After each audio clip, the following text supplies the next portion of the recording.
चले थे भारत में मुसलमानों को जलील करने और आज विश्व में खुद मोदी जी जलील हो रहे हैं। मोदी जी को अब तक डोनाल्ड ट्रंप ने न्योता नहीं दिया और ना ही देने की कोई उम्मीद बची है, क्योंकि डोनाल्ड ट्रंप अमेरिका के 47वें राष्ट्रपति का शपथ लेने वाले हैं।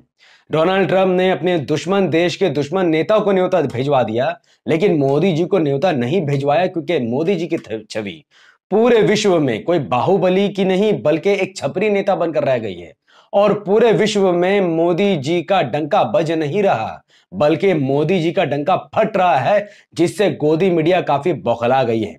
क्या है पूरा मामला, क्यों मोदी जी को डोनाल्ड ट्रंप ने न्योता नहीं दिया?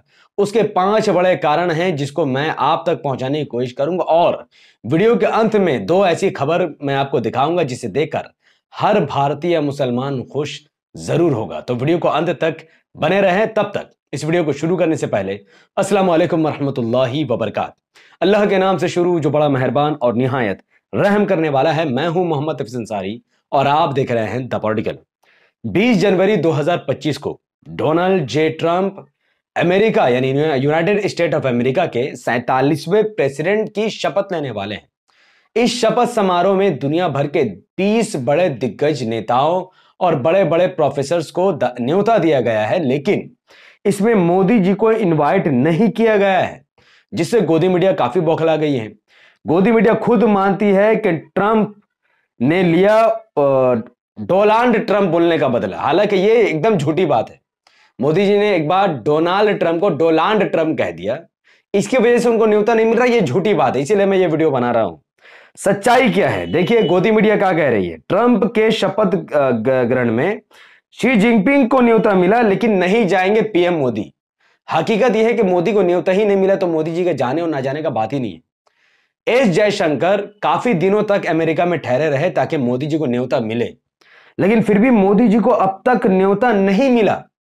और डोनाल्ड ट्रंप के सरकार बनने से पहले ही मोदी जी को इग्नोर करके एस जयशंकर को न्योता भेज दिया गया है, जबकि शी जिनपिंग को स्पेशली डोनाल्ड ट्रंप ने न्योता भेजा है कि आप आइए हमारे शपथ समारोह में रहिए। यानी जो ट्रंप का सबसे बड़ा दुश्मन है वो है शी जिनपिंग, चाइना के प्रेसिडेंट। उसको न्योता डोनाल्ड ट्रंप ने भेजकर उसको इज्जत को बढ़ाने में उनकी मदद, यानी वो दिखा रहा है कि हमारी नजर में आपकी रिस्पेक्ट है, आपके देश की रिस्पेक्ट है। लेकिन डोनाल्ड ट्रंप ने इंडिया को डिसरिस्पेक्ट किया, मोदी जी को न्योता नहीं दिया, जबकि हाउडी मोदी के नाम पर कितना बावेला खड़ा किया गया था।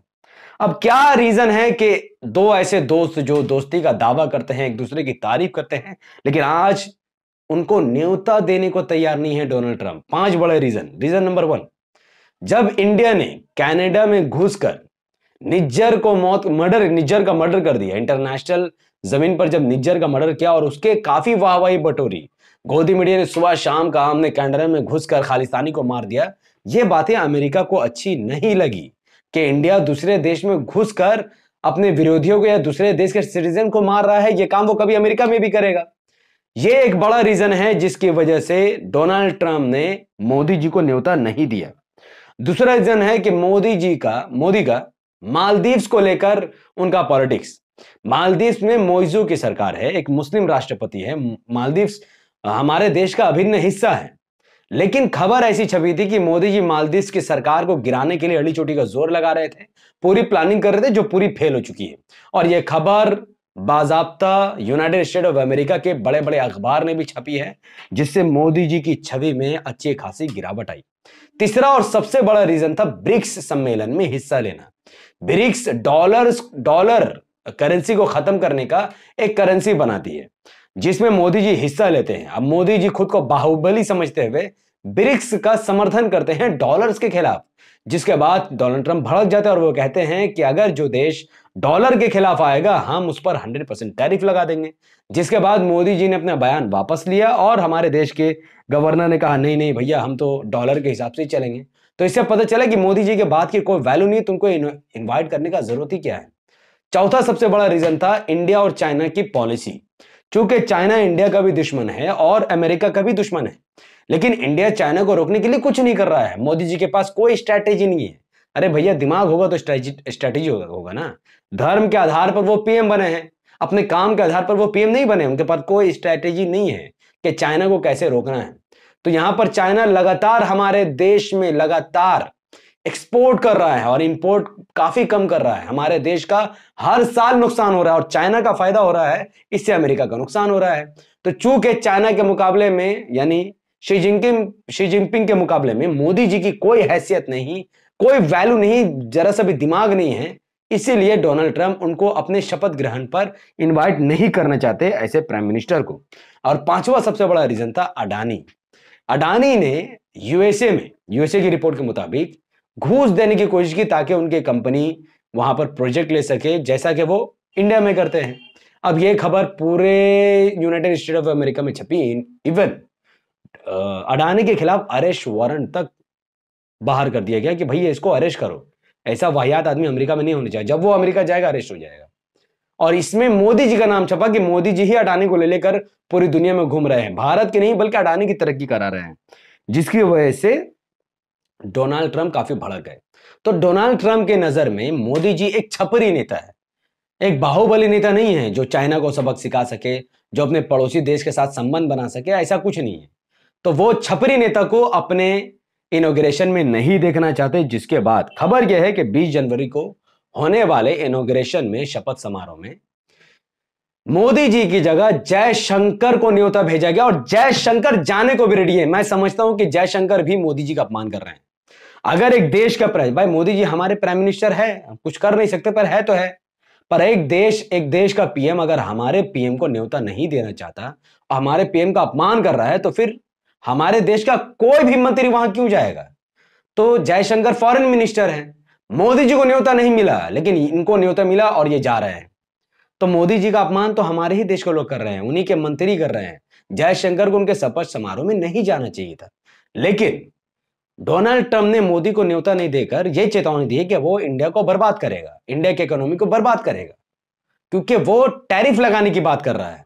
और जब एस जयशंकर 20 जनवरी को जब आप खबर देख लेना तमाम के तमाम सोशल मीडिया में, आपको यही पता चलेगा कि उस दिन इंडिया को लेकर डोनाल्ड ट्रंप जरूर कोई भयानक बयान देगा, कोई ऐसा बयान जिससे इंडिया की इकोनॉमी पर बहुत बड़ा असर पड़ेगा। एग्जाम्पल के तौर पर इस वक्त डॉलर का जो रेट है 1 रुपए के मुकाबले में 86 रुपए 41 पैसे तक चली गई है। और इसको लेकर मोदी जी ने इंडिया को अकेले 100 बर्बाद किया है।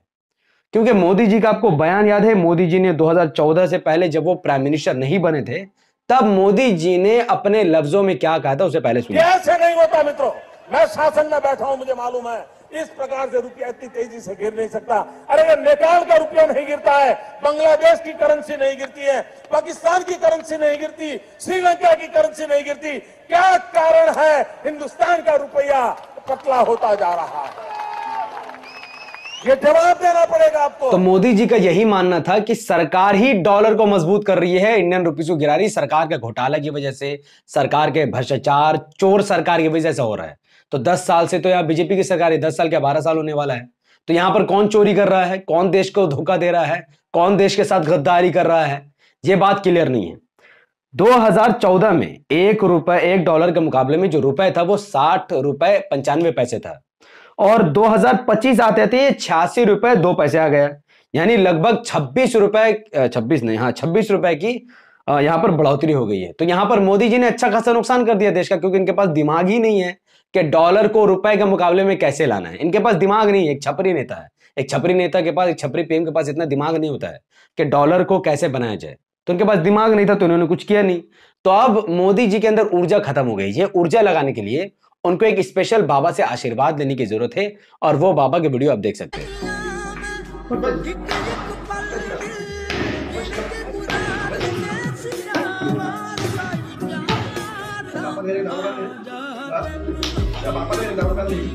तो मेरी ऐसी आस्था है कि अगर मोदी जी इस बाबा से आशीर्वाद लेंगे, और ये बाबा ऐसा ही आशीर्वाद जैसा एक बंदा को दे रहा वैसे ही उसको अगर दे देंगे, तो हो सकता है मोदी जी के अंदर वो दिमाग आ जाए कि कैसे डॉलर को रुपया के मुकाबले में, और रुपया को उससे भी ऊंचा ले जाना है। हो सकता है तब उनके अंदर दिमाग आ जाए और डॉलर रुपया एक बराबर हो जाए। अब खुशखबरी की बात करते हैं। 2 खुशखबरी है। पहली, आप अनुज चौधरी को जानते हैं, संभल में वो पुलिस ऑफिसर जो लगातार मुसलमानों के खिलाफ कार्रवाई कर रहा था, खुलकर वर्दी का अपमान कर रहा था। मैंने इसके खिलाफ वीडियो भी बनाया था कि इसके औकात, इसकी हैसियत नहीं है कि वो मुसलमानों का अपमान करे, उनको गुंडा मवाली का है, या फिर गदा उठाकर पूजा पाठ करे, वर्दी का अपमान करे। वो वीडियो का असर देखने को मिला है। अब अनुज चौधरी के ऊपर कार्रवाई हो रही है, उसके ऊपर जांच बैठी है। एक आईपीएस ऑफिसर ने इसके खिलाफ जांच के आदेश लगाए थे कि भाई ये वर्दी का अपमान कर रहा है, इसे गदा उठाना, पूजा पाठ करना वर्दी में अलाउड नहीं है और मुसलमानों के खिलाफ जो कुछ भी ये कर रहा है ये बिल्कुल गलत है। अब हो सकता है कि इसकी नौकरी भी खत्म हो जाए, जैसे ही खबर आएगी मैं आपको दूंगा। तो कम से कम जांच तो बैठी है, इतना में तो आप संतुष्ट हो सकते हैं। दूसरी खबर श्रीलंका से कि श्रीलंका में इस्लाम धर्म का अपमान करने वाले कट्टरपंथी बौद्ध भिक्षु को कोर्ट ने 9 महीने की सजा दी है, क्योंकि इन्हीं कट्टरपंथी की वजह से पूरा श्रीलंका बर्बाद हो गया। उनके नेता चोरी और क्राइम करते रहे, भ्रष्टाचार करते रहे और लोगों को मूर्ख बनाने के लिए बौद्ध और मुसलमानों में लड़ाई लगाते रहे। उन सरकार के समर्थन में ऐसे बौद्ध हरामी टाइप के, ये जो पाखंडी है, हर बौद्ध ऐसे नहीं होता, ये पाखंडी टाइप के लोग मुसलमानों के खिलाफ भड़काऊ बयान देते थे और आज इनको 9 महीने की सजा मिली है।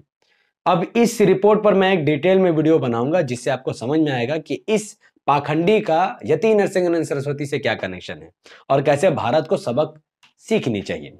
तो ये वीडियो मैं इधर ही खत्म करता हूं। अगर आपको वीडियो अच्छा लगा हो और आप चाहते हैं कि ये वीडियो लाखों लोगों तक पहुंचे तो इस वीडियो को लाइक कीजिए, इसके लिंक को व्हाट्सएप, फेसबुक, इंस्टाग्राम पर शेयर कीजिए। अपनी बातों को जितना हो सकता है उतना ज्यादा कमेंट पर रखिए। हमारे यूट्यूब चैनल द पॉलिटिकल को सब्सक्राइब करके बेल आइकन को हिट कीजिए। अगर आप सब इस वीडियो को हमारे फेसबुक चैनल द पॉलिटिकल पर देख रहे हैं तो इसे लाइक और फॉलो करके 5 बड़े ग्रुप में शेयर कीजिए। और आप जितना ज्यादा कमेंट करेंगे वीडियो उतना ज्यादा लोगों तक पहुंचेगी। बहुत बहुत शुक्रिया, मिलते हैं जल्द ही अगले वीडियो में। तब तक अस्सलाम वालेकुम वरहमतुल्लाहि वबरकात। अल्लाह की सलामती रहमत बरकात अब तमाम भाइयों और बहनों पर हो। मे अल्लाह बी बिस अपॉन अस।